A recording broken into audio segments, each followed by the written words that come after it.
عندما يؤلمك القرب ابتعد، فالبعد لا يكون بغضا، إنما مساحة تتركها لقلبك حتى لا تتألم أكثر.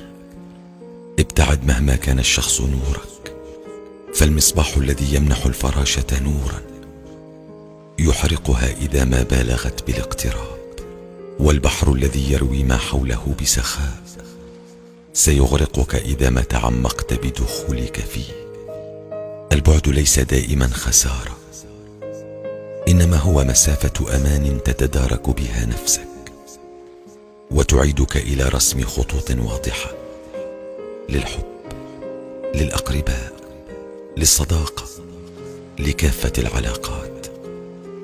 مسافة أمان تعيد لقلبك توازنه ولروحك سلامه.